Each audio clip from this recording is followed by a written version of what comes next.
Good morning and welcome to the Homestead CPA. My name is Dan Snyder. For those of you who've been with us before, welcome back. For anyone who's new, welcome to the channel. This is going to be part 6 in a series of 15 videos that discuss accounting, tax, and legal issues for homesteaders. Part 6 today, we're covering Subchapter S corporations and self-employment tax. As a self-employed individual, not only do you pay income taxes, you also pay self-employment tax. Self-employment tax is the self-employed person's version of Social Security.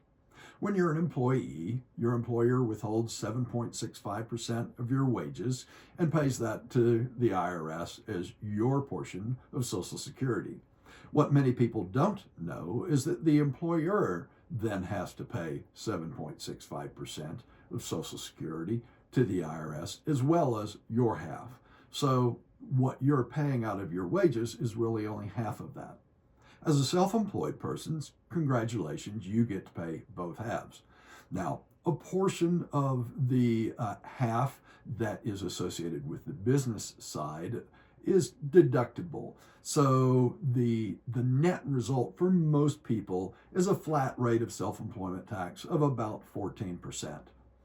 I've got a lot of clients that don't pay any income tax, but every year they pay $3,000, $4,000, $6,000 worth of self-employment tax. So this is an important issue. So how does this have any impact with a Subchapter S corporation? As we discussed in the previous video, an LLC or corporation can make an election to be treated as a Subchapter S corporation. Why should I care?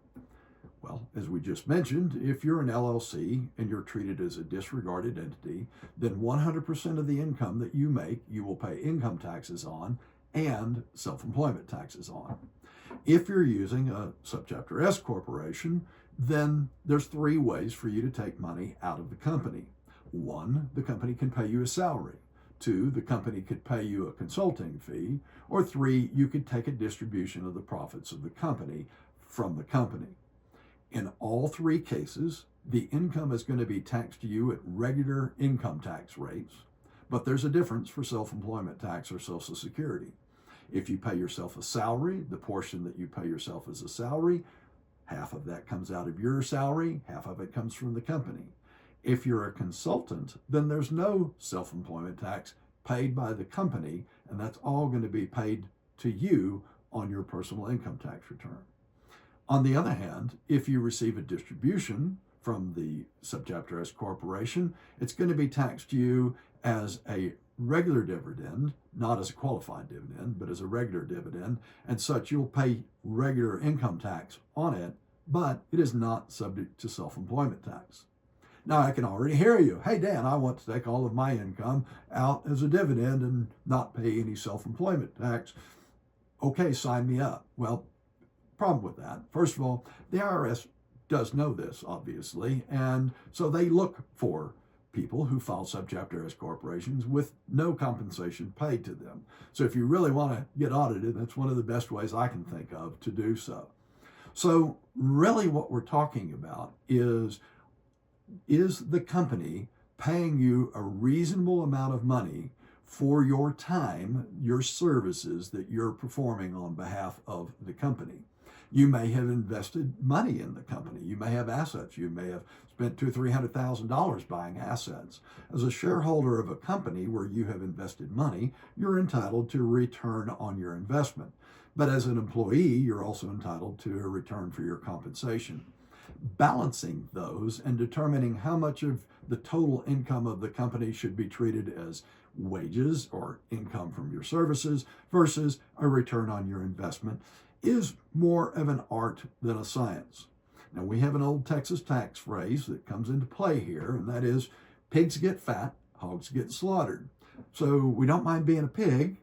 We can be a little bit greedy, but we don't want to be overly greedy, as in my previous example. You never want to file a return where you're not taking any distribution. So what do? Well, we look at those factors that I mentioned earlier. And then we also look at your other activities. So for example, I have a client that has 9 different businesses, active businesses. How much time does he spend in any one given year? Well, he obviously doesn't spend 100% of his time in any one during the year.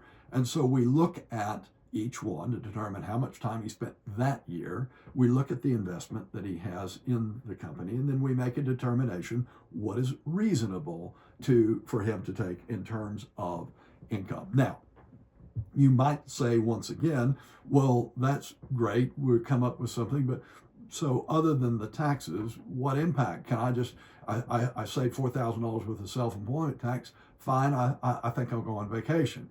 Well, no, you don't want to do that, and let me tell you why. To the extent that you have wages or you have consulting income that you report on your tax return and you pay self-employment taxes, you are creating an earnings history with Social Security for both Medicare, for which you need at least 10 years or 40 quarters, and Social Security retirement, which you also need 40 quarters for. However, the more income that you make and the longer you report, the higher your retirement benefits under Social Security retirement. Now, you may think to yourself, I don't even know if there's going to be Social Security by the time I get to retirement. And that's a decision for you to make. My job is just to tell you that if you take out income as a distribution from a Subchapter S corporation, yes, it's subject to income tax. No, you're not paying any self-employment tax, but no, you're not getting any benefit towards retirement. So what I normally do is I suggest to my clients, to the extent that you're saving self-employment tax by using this method, you want to take that money, let's say you save $4,000 in self-employment tax, you want to put that in a retirement plan, IRA, 401k, whatever retirement plan you have available for you. And to the extent you put that into a taxable plan, that means you get an additional tax deduction for that payment. So if you were in the 20% tax bracket and you deposit that $4,000 self-employment tax savings into your IRA, you get a 20% deduction. Now you've got $800. Fine, take that on vacation, have a nice meal, go to the casino, whatever it is you want to do. Spend the $800, don't spend the $4,000. By putting that money into retirement, that's your retirement plan, it doesn't belong to the government. The government can't decide that, okay, we're not going to pay you as much because we don't want to. That money's yours to keep for retirement or for whatever purpose you decide, but it's your money. So these are the things that we tend to focus on with the use of a Subchapter S corporation. There's good parts, there's bad parts. Are there other tax deductions? Yes, you can have a 401k for your Subchapter S corporation, but you could also have a self-employed 401k if that's what you wanted without the use of a Subchapter S corporation. So there's not necessarily other tax benefits that are available. There are other things that you can do with the Subchapter S corporation that make the potential of being audited or losing on an audit with the IRS better. And these are things that you can talk to your tax advisors or legal advisors about, and they can give you some more input on that. But the main benefit, the main reason people tend to use a Subchapter S corporation is for that savings, for that tax savings on the self-employment tax.